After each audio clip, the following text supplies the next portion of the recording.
Hi, this is for the students and families of Mr. Abernathy's 12th grade English Language Arts class. I want to start off by saying I hope everyone is doing well. I've heard from a number of you, and if I haven't heard from you, I look forward to it. If there's any resources you or your families need, I'll make sure to put the links to some of those with this video. But also reach out and I can help connect you with people in the community or with the school who can help out with that. We're all trying to take care of one another here.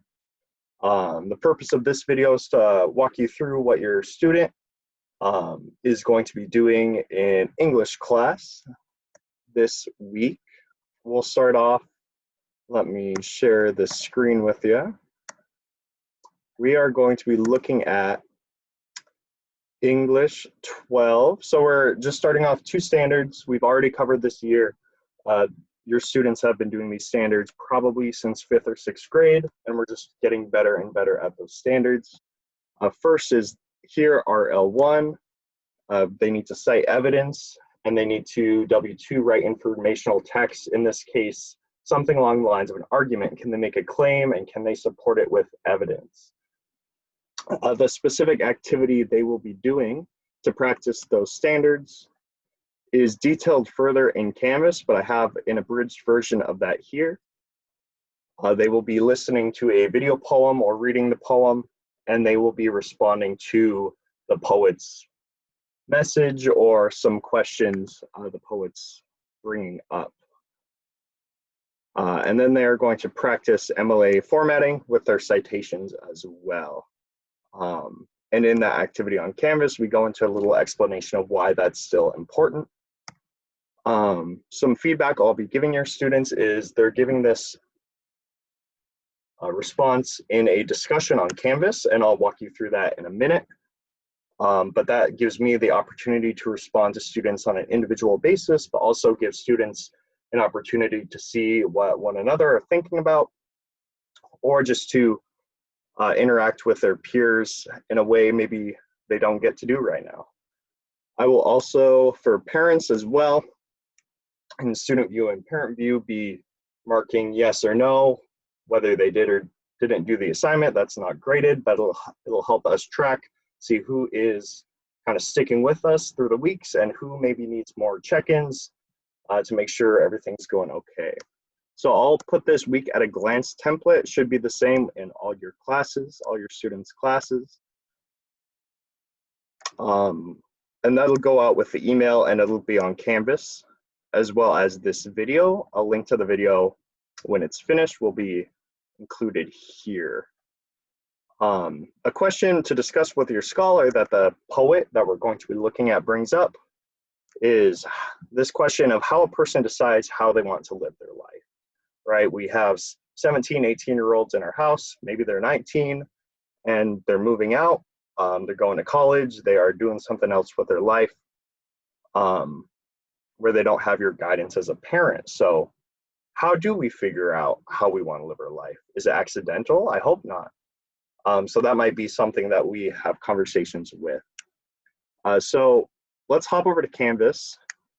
When you click on our English courses Canvas page, it'll pop up here. I like to have modules as the front page. It's broken down by unit. So if your student wants to go back to previous work done throughout the year, they have that here, but the most recent thing will always be at the top.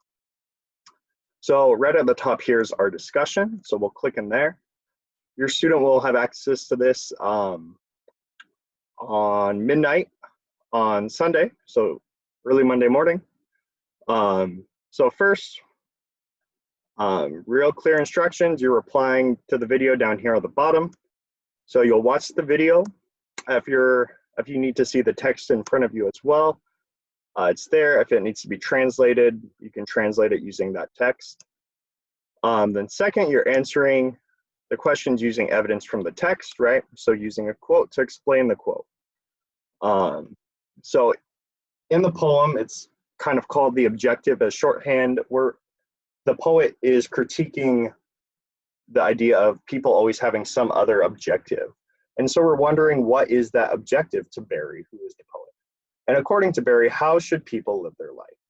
So we're thinking maybe with this poet, he's detailing instructions for how people ought to live. And we're trying to think about what is that specifically? And that goes along with the unit we were doing before, thinking about being and unbeing.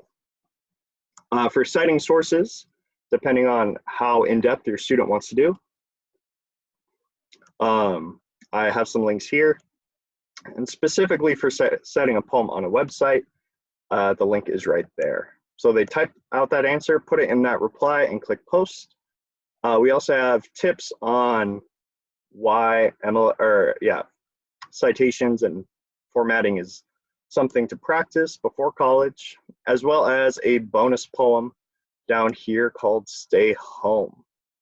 Common questions I'm thinking students might ask that I might get later is how long should my reply be? And I don't want to give an answer. Make it long enough to answer the question. That's a skill that we're practicing as human beings. How do I know when I've said enough without saying too much? So that'll be part of my feedback as well. Like, hey, you didn't justify your answer. I don't believe you. Or I think you over-explained. I think you maybe said it succinctly at the beginning and then you went on a tangent later that was a different thought. So skills to practice that are all hopefully applicable to life later on. Other than that, I have office hours specifically for seniors from 10:30 to 11 on Monday. But other than that, I'll be fielding emails, and if we need to set up a Zoom later on, we can do that as well. I didn't notice the hair has gotten a little bit too long. Barbershops are closed, and that's okay. We're staying home. Stay healthy. We care about you.